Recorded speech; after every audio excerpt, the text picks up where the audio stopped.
Gênesis capítulo de número 11, verso de número 1, leiamos até o verso de número 9. Os irmãos encontraram? Digam amém. Diz assim a palavra de Deus: em toda a terra havia apenas uma língua e uma só maneira de falar. Os homens partiram do Oriente, encontraram uma planície na terra de Sinar e habitaram ali. E disseram uns aos outros: venham, vamos hoje fazer tijolos e queimá-los bem. Os tijolos lhe serviram de pedra e o betume de argamassa. Disseram: venham, vamos construir uma cidade, uma torre, cujo topo chegue até os céus, e tornemos célebre o nosso nome, para que não sejamos espalhados por toda a terra. Então o Senhor desceu para ver a cidade e a torre que os filhos dos homens estavam construindo. E o Senhor disse: eis que o povo é um, e todos têm a mesma língua. Isto é, apenas o começo. Agora não haverá restrição para todo o que planejam fazer.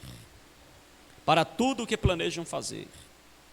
Venham, vamos descer e confundir a língua que eles falam, para que um não entenda o que o outro está dizendo. Assim o Senhor o dispersou dali, pela superfície da terra, e pararam de edificar a cidade. Por isso a cidade foi chamada de Babel, porque ali o Senhor confundiu a língua de toda a terra, e dali o Senhor os dispersou por toda a superfície dela. Você pode dizer amém? Tome seu assento, por favor. Queridos irmãos, me empreste alguns minutos da sua atenção para meditarmos nesse texto da palavra de Deus. Aqui nós temos uma das mensagens marcantes, poderosa, que mostra um momento em que Deus interveio nos projetos dos homens. E quando nós olhamos para o capítulo de número 11, nós percebemos um povo unido, nós percebemos um povo que está trabalhando em um só ritmo, nós percebemos um povo que fala uma só língua, nós percebemos um povo que tem um único projeto: fazer tijolos, pegar argamassas, construir uma cidade, fazer uma torre. E veja que o propósito primordial é tornar o nome célebre, tornar grande o seu nome. Aqui nós percebemos que esta construção não é apenas uma obra ou uma grande obra de arquitetura, mas veja que este capítulo, do verso 1 ao verso 9, nós temos, na verdade, a autossuficiência do homem se mostrando. Nós temos aqui o símbolo máximo da autossuficiência do homem, do espírito de grandeza do homem, do espírito de egoísmo, do ego, da autoindependência. Aqui nós temos este símbolo da autossuficiência humana, a construção da cidade e uma torre que alcançasse os céus, tornando célebre o nome daqueles homens. Veja que hoje nós também vivemos cercados de torres invisíveis.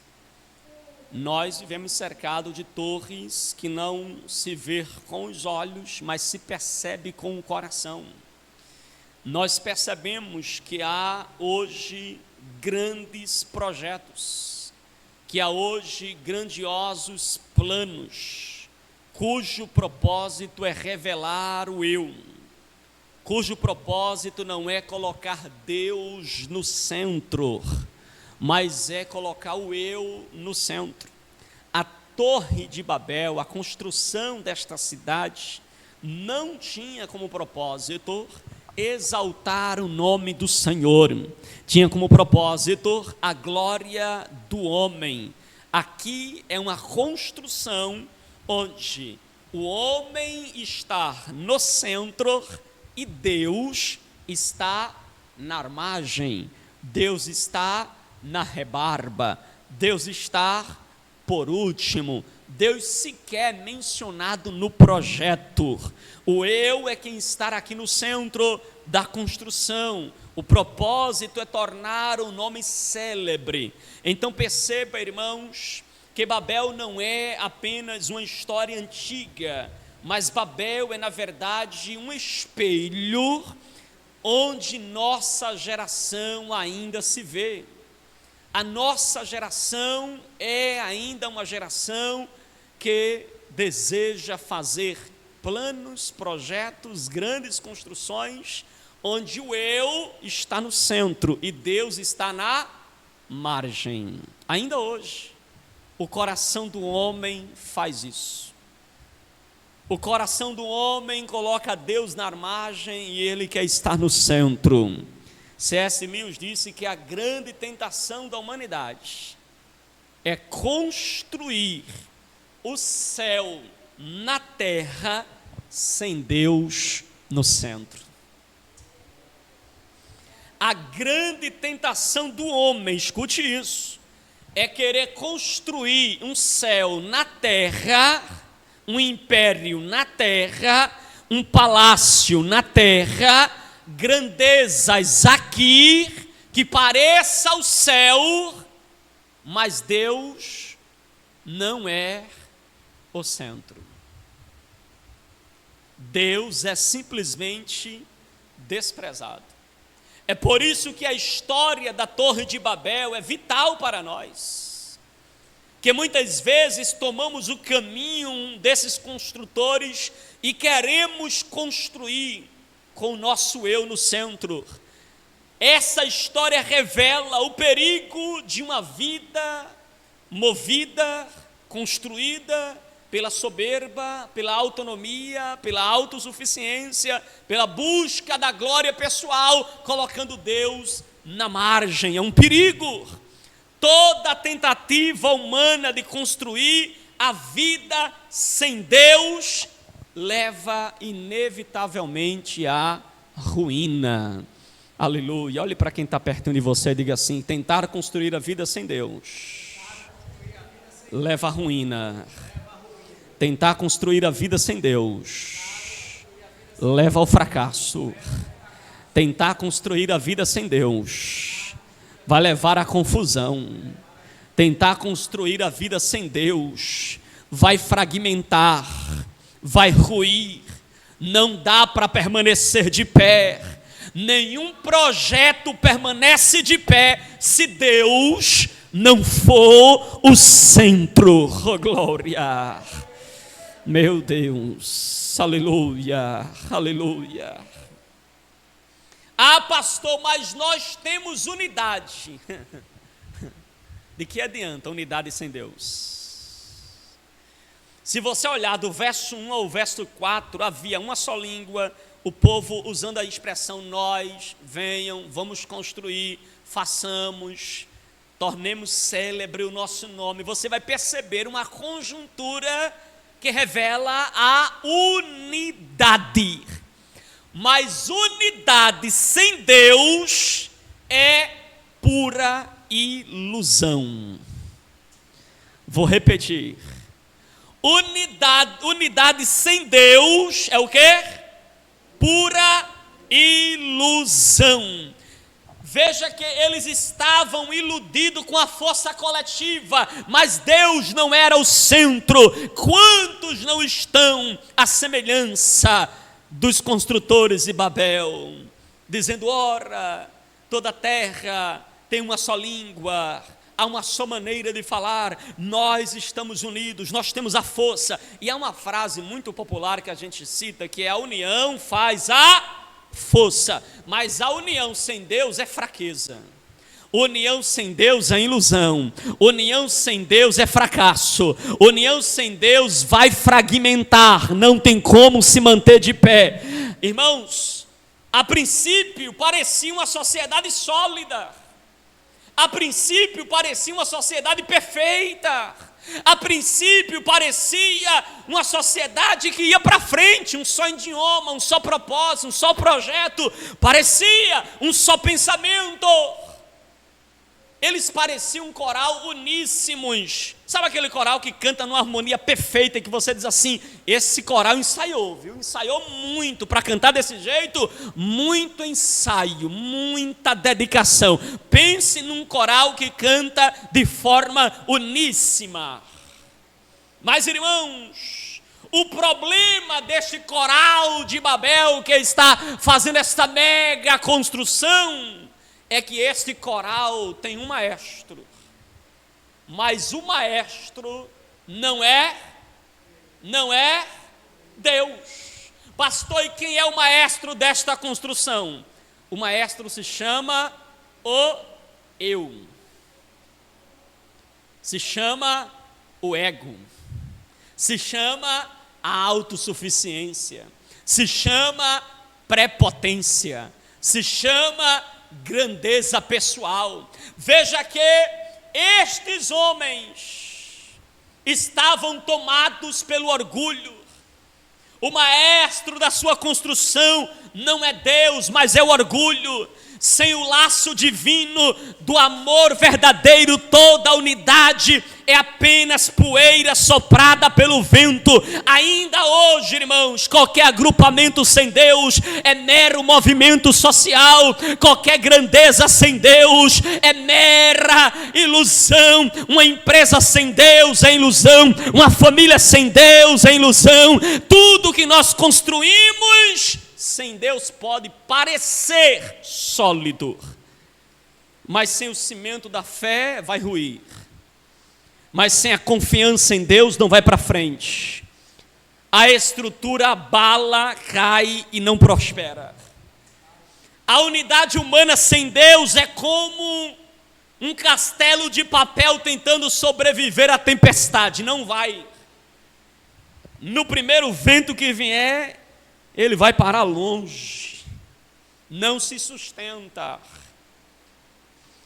O projeto de glorificação própria nunca deu certo. Vou repetir: o projeto de glorificação própria nunca deu certo. Olha a expressão do verso 4: venham, vamos construir uma cidade, uma torre, cujo topo chegue até o céu. Que ousadia, irmãos. Esses homens não eram insanos, achando que poderia construir uma torre que chegasse de fato até onde estava Deus. Ele não era insano, mas eles queriam passar a mensagem de que era possível alcançar os céus na força do braço. Deus não precisa me salvar, eu construo uma torre e vou para o céu sem ele. Que ilusão. Que loucura, não é possível. O projeto parecia ousado, uma torre que furasse os céus, que chegasse na mais alta, na mais grandiosa altura, irmãos. Aqui nós percebemos que no fundo era vaidade sobre vaidade, tentando alcançar o imaginar, o inatingível pela força humana, pela força do braço. eles queriam na verdade fama, eles queriam na verdade popularidade, eles queriam na verdade um nome célebre. A busca não era fé, a busca não era a glória de Deus, mas era a glória pessoal. A busca não era adoração divina, mas era a exaltação do seu próprio nome. E eles deixam claro isso: tornemos célebre o nosso nome. Aleluia. Sempre que o homem busca a sua própria glória, ele está construindo uma ruína disfarçada. Parece uma grande construção, mas é uma ruína disfarçada. Parece um grande projeto, mas é uma ruína disfarçada. Hoje muitos erguem torres. Aonde, pastor? Nas redes sociais. Tem um grande nome, tem muitos seguidores, tem perfis grandiosos, tem conquistas de grande exibição, mas sem o alicerce eterno, é como a areia movediça pronta a engolir o castelo que eles estão construindo. Não vai para frente, não prospera. Cada vez que nós tentamos construir sucesso sem Deus, é fracasso na certa. Construir amizade sem Deus é fracasso na certa. Construir família sem Deus é fracasso. Ministério construído sem Deus no centro, com o ego do homem no centro, com a autossuficiência, a prepotência, com o achismo, eu sou, eu faço, é do meu jeito, é ruína na certa. Só dá certo se você colocar Deus no centro. Toda vez que nós tentamos construir sem Deus, nós seguimos os passos dos construtores de Babel. Não chegamos a lugar algum, termina em confusão. Mas quando nós colocamos Deus no centro, oh glória, a história muda. A história é transformada. Aleluia, aleluia, aleluia. Não precisa me responder, mas quem está sentado no trono dos teus projetos? Vou repetir.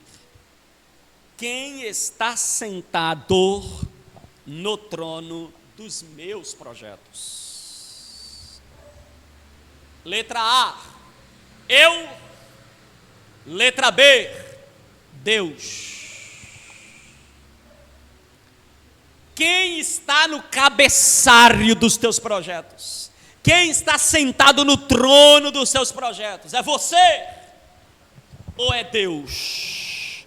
Porque se for Deus, oh glória, já foi dito aqui nessa tarde, se Deus é por nós, quem será contra nós? Pode se levantar o inferno, pode se levantar os demônios, pode se levantar os inimigos, mas ninguém vai fazer ruir, porque toda ferramenta preparada contra ti não prosperará, diz o Senhor. Mas se a tua construção tiver o teu eu no centro, cedo ou mais tarde essa torre vai cair. Não vai para frente, irmãos, de jeito nenhum. Não vai. Você está entendendo o que Deus está falando nessa tarde? Você está entendendo o que Deus está dizendo para você? Coloca Ele em tudo. Não dê um passo sem Ele, não projete sem Ele, não sonhe sem Ele, não construa sem Ele. Porque colocar Deus no centro faz toda a diferença. Aleluia. Verso 5 ao verso 7, a Bíblia diz, no verso de número 5, então o Senhor desceu. Irmãos, quando a gente lê essa expressão, é no mínimo, de uma certa forma até agradável de se ouvir, porque imagine você estar construindo algo e Deus desce. É bênção, não é? Está construindo, Deus desce lá. Só que aqui tem um problema. Deus desceu, mas não para abençoar. Interessante que a palavra Babel pode significar portal dos deuses, como se fosse uma torre para os deuses descer, para abençoar a construção, abençoar aqueles homens. E de fato, eles estão construindo uma torre e Deus desceu. Olha o que o verso 5 diz: então o Senhor desceu para ver a cidade. Diga assim comigo: Deus, mais forte, Deus vê e age quando o homem se exalta. Deus vê e Deus age. Não passa batido aos olhos de Deus. Deus viu e Deus agiu. Deus viu e desceu. Deus viu e desceu para confundir. Desceu para mostrar que o projeto do homem não é nada. Deus, irmãos, nunca é indiferente às obras do homem, nunca. Ainda que da perspectiva deles, a sua torre seria tão alta que alcançaria os céus. O texto aqui, Moisés foi muito irônico ao escrever isso aqui, inspirado por Deus para escrever isso. Sabe por quê, irmã Maria? Porque eles estão construindo uma torre para chegar aos céus. Aí Deus diz assim: a tua torre é tão pequena, não dá nem para ver daqui, eu vou descer para ver. Entendeu o que Deus está dizendo? Vocês querem fazer uma torre para chegar aqui, já está passando as nuvens, mas eu vou descer para ver essa grande obra de vocês. Eu vou descer, porque daqui não dá para... Isso Moisés escreve com graça, com sarcasmo, contra a construção de Babel, irmãos. Então veja que, da perspectiva de Deus, era tão insignificante, que Deus disse: eu vou descer para ver isso.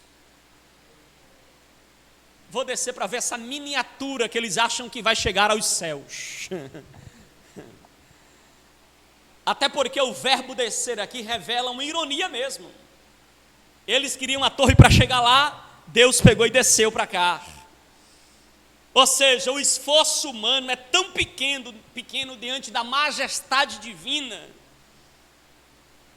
que Deus deve descer para enxergar o mais alto projeto dos homens. Esse projeto deles é tão pequeno, tão insignificante, que Deus precisou descer para ver os feitos.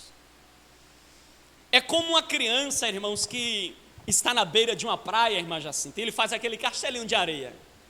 Aí de repente chega o rei que tem um castelo de verdade, aí chega e olha para o castelo. Aí ela diz assim: olha meu castelo como é grande, lindo e belo. Aí o rei diz assim: ah, se você conhecesse meu castelo.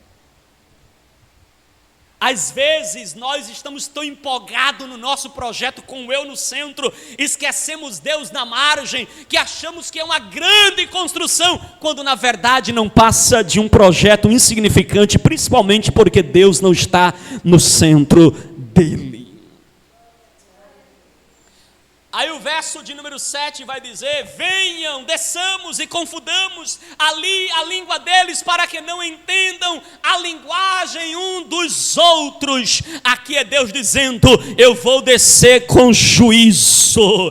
Deus desceu em forma, aleluia, Deus desceu na verdade para trazer juízo sobre eles, ou seja, Deus desceu e veio um juízo chamado confusão linguística. Eles estavam tudo construindo, falando uma só língua. De repente, quando Deus desce, confunde a língua. Um começou a falar inglês, o outro japonês, o outro espanhol, o outro francês, o outro italiano. Aí começaram a falar línguas diferentes. Um pedia tijolo, não entendia o que era tijolo, trazia colher. O outro pedia colher, trazia areia. O outro pedia areia, trazia cimento. Não entendia mais nada, virou uma confusão. Como construir desse jeito? Se não fala a mesma linguagem. Agora, na verdade, quando Deus desce para trazer essa confusão linguística, Deus não está fazendo isso por puro juízo. Deus está fazendo isso por misericórdia. Deus não queria apenas punir o povo, Deus queria impedir que o seu orgulho autodestruísse a si mesmo. Deus desce para impedir que o homem se autodestruísse por meio do seu próprio ego. Então Deus desceu não porque Deus queria trazer juízo e confusão entre eles, mas Deus desceu por misericórdia, dizendo: se eu deixo vocês construir, vocês se perdem, vocês vão se destruir, vocês vão de mal a pior. Como disse Charles Spurgeon, irmãos, e esta frase é muito impactante, ele disse que Deus quebra nossos projetos antes que os nossos projetos nos quebrem.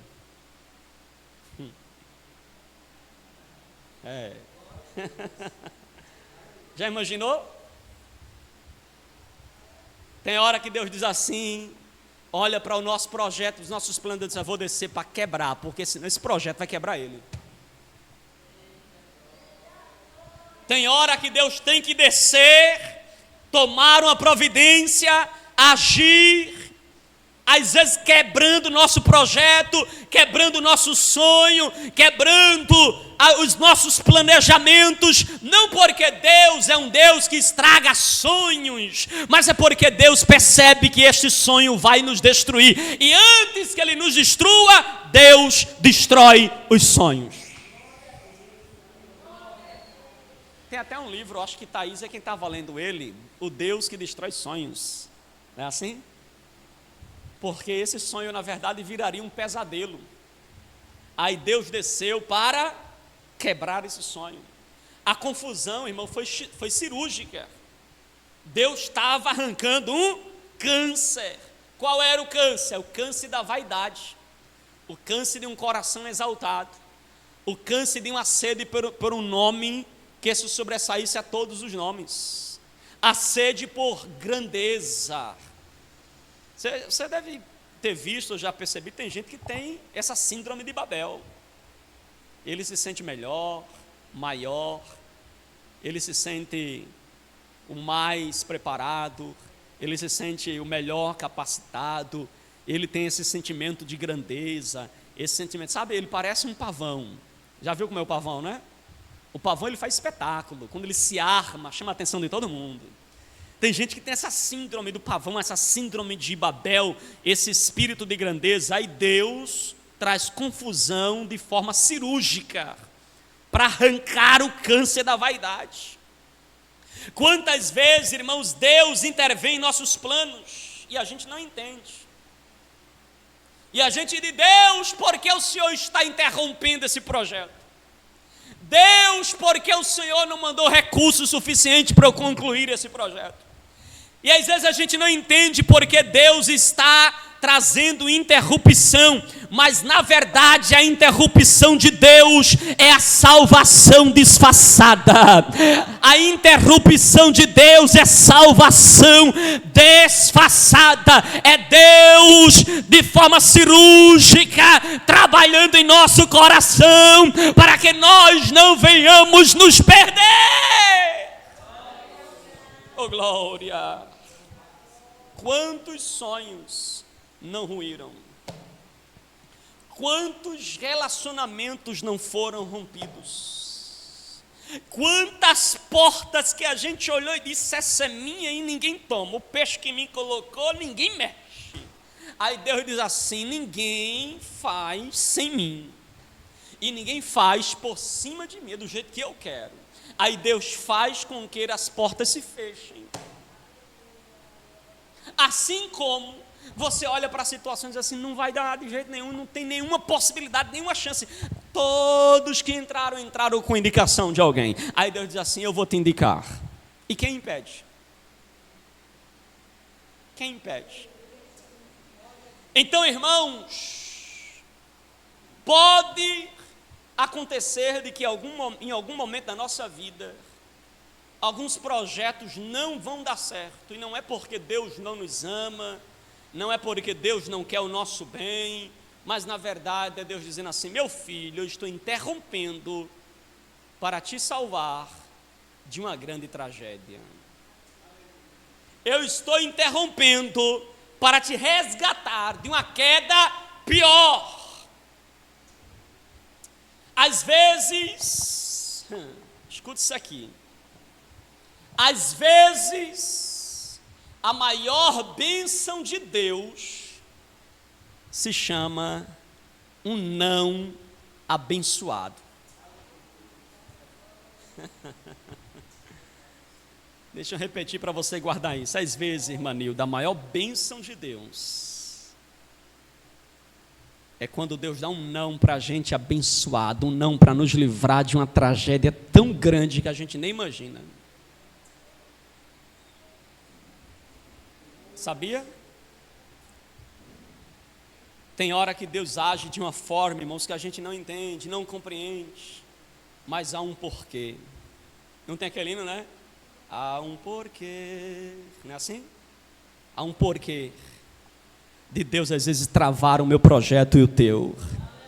Há o porquê, às vezes Deus dá um não para a gente queria que fosse de um jeito, Deus diz assim, não vai ser do seu jeito, não vai ser por esse caminho, não vai ser por aí, vai ser do meu jeito, no meu tempo, na minha hora, e eu estou te dando um não abençoador. E esta é, às vezes, a maior bênção de Deus para nós. Verso 8 e verso 9. Verso 8 e verso 9, para nós concluirmos. Assim o Senhor os dispersou dali pela superfície da terra, e pararam de edificar. Meu Deus! Sabe por quê, irmãos? O orgulho constrói Babel. Mas se você olhar um paralelo de Babel com Atos 2, você vai perceber que a humildade constrói o reino. Oh, glória!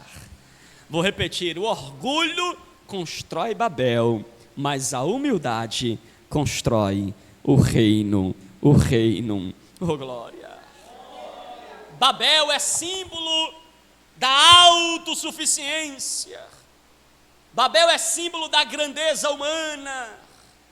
Babel foi o monumento do orgulho humano, uma cidade erguida para a glória do homem. Mas veja que ela foi derrubada pela intervenção de Deus. A obra foi paralisada pela intervenção de Deus. A história mostra que toda a construção sem Deus, cedo ou mais tarde, se transforma em ruínas. Não há uma construção que alguém zombe de Deus ou deixe Deus de lado que deu certo. Você já viu as pessoas falando do porquê que o Titanic afundou? Porque depois de construído, alguém olhou para ele e disse, isso aqui é tão grande, tão bem preparado, com tantos equipamentos de alta tecnologia, tão bem feito, que nem Deus afunda. Olha. Aí Deus permitiu apenas um gelo, não é assim? Uma pedrinha de gelo lá que o navio bateu, furou.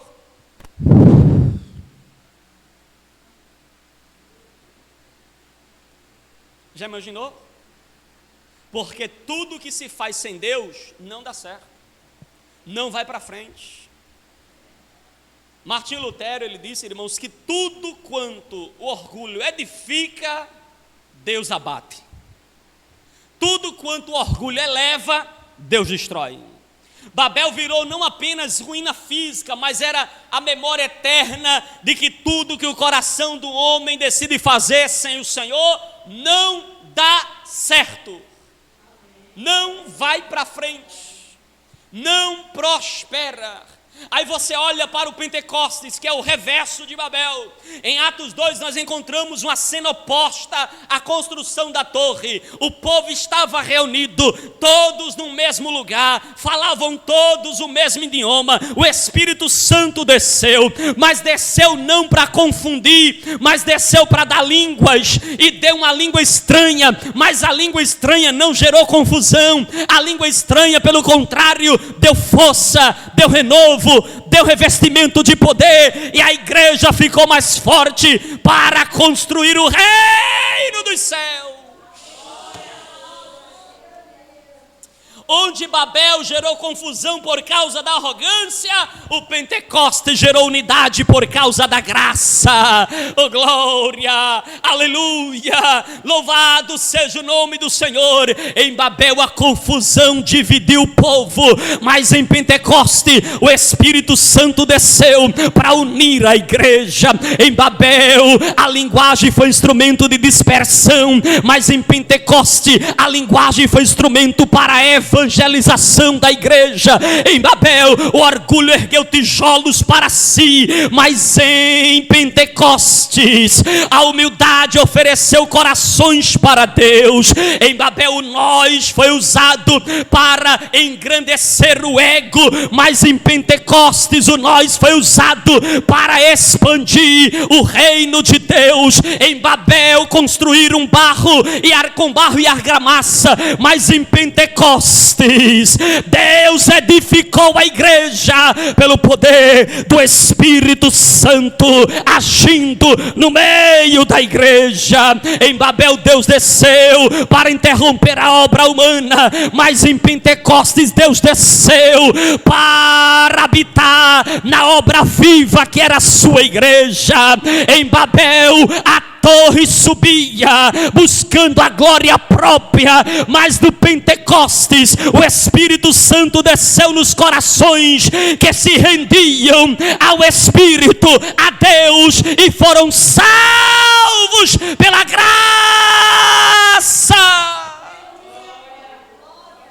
Oh, aleluia, louvado e engrandecido seja o nome do Senhor.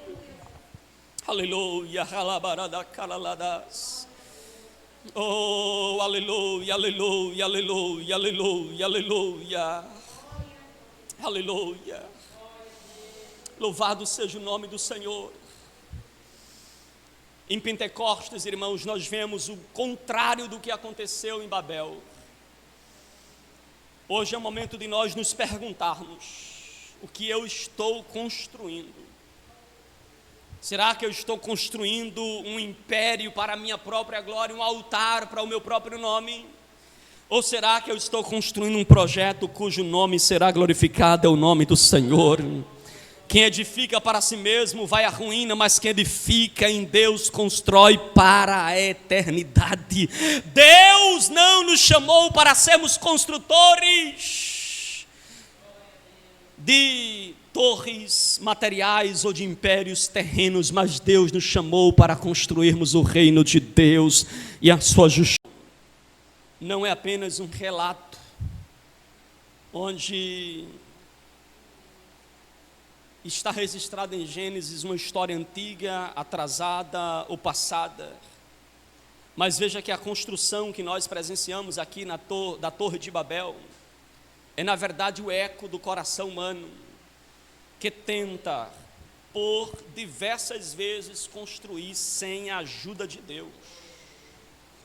Babel representa o eu como arquiteto dos projetos, dos sonhos. Babel representa o orgulho como cimento para a construção deste projeto. Babel representa a vaidade construída sobre um alicerce frágil, pequeno e insignificante.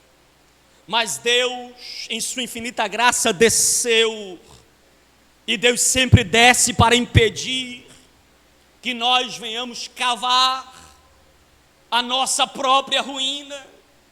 Então Deus desceu para impedir que eles cavassem a sua própria queda. Onde Babel se ergueu para a glória dos homens, Deus nos chama hoje para erguermos altares de adoração, de louvores ao seu nome, porque o mesmo Deus que confundiu a linguagem em Babel é o mesmo Deus que está presente aqui hoje e unifica coração para a propagação do seu evangelho.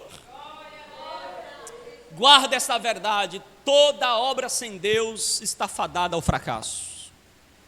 Não construa nada sem Deus. Talvez você esteja hoje aqui e talvez algum Deus no centro. Quem sabe você sonhou, projetou, organizou tudo colocando Deus sempre na margem, mas Deus está dizendo para você hoje: ei, Perceba que sem mim a tua obra é vazia. É hora de você construir com Deus no centro. Ele te chama hoje a construir colocando Ele no centro. Deus não confunde para destruir, Ele confunde para salvar. Ele não te chamou para você construir torres para você mesmo, Ele te chamou para você construir aquilo que é eterno, aquilo que o ladrão não rouba, a traça não corrói. Deus te chamou para você construir valores eternos. Que nessa tarde você possa guardar essa palavra no seu coração. Que você possa nesta tarde guardar esta mensagem. E que você possa construir altares e não torres. Amém?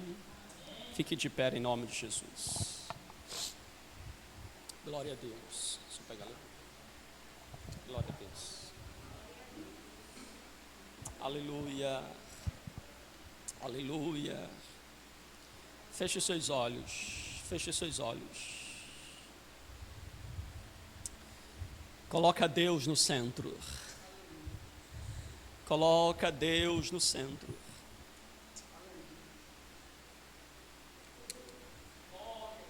Traga à sua memória o seu sonho.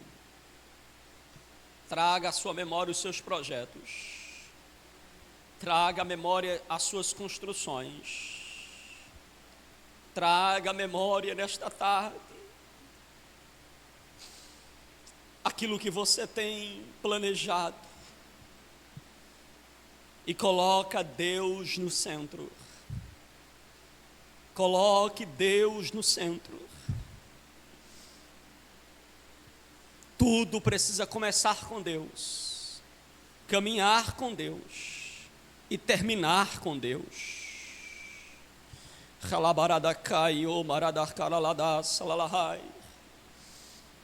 Pedro pescou a noite inteira não pegou nada, porque ele pescou sem o comando de Jesus.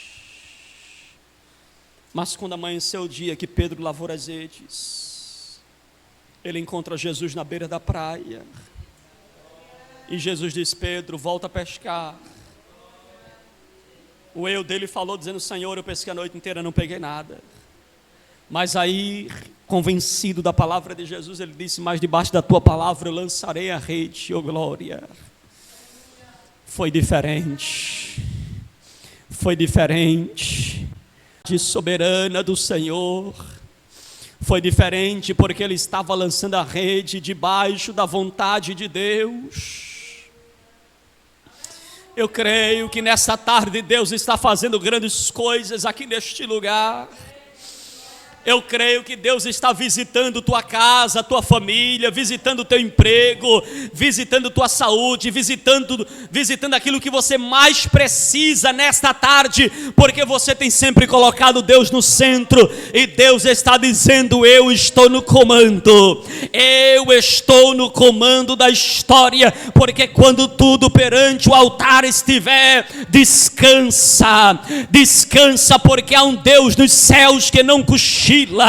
Há um Deus no céu que não dormita. Há um Deus nos céus que está contemplando cada detalhe da tua história.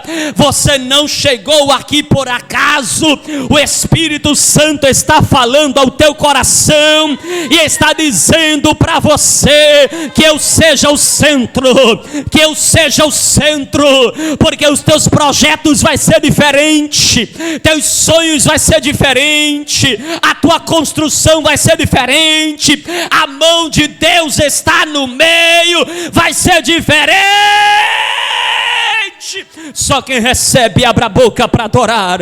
Só quem recebe, abra a boca para adorar. Abra a boca nessa tarde para adorar. Eu vou deixar você adorar nessa tarde. Você entrou aqui para glorificar. Você entrou aqui para exaltar ao Senhor. Então abre a sua boca e solta o teu melhor glória. Solta o teu melhor aleluia. Deixa o Espírito do Senhor te tocar nessa tarde. Deixa Deixa o Espírito do Senhor te tocar. Vá recebendo graça, vá recebendo poder, vá recebendo revestimento. Sim, Jesus. Vá renovando a tua filha que está sem força, o teu filho que está sem força. Sim, Jesus. Toma ele agora. E assim como em Pentecostes o Senhor desceu, desce neste lugar e reveste a tua igreja com poder. Alabarada, caralabarada, caralabarada. Hayo, barada, caralabarada, caralada, salalahai. Hayo, marada, caralada, salalahai. Eu sinto a presença de Deus. Eu sinto a presença do Altíssimo. O Deus eterno estar aqui nessa tarde.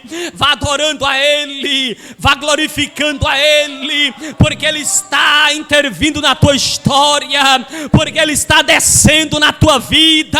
Ele é Deus que faz, Ele é Deus que opera, e operando Deus, quem impedirá?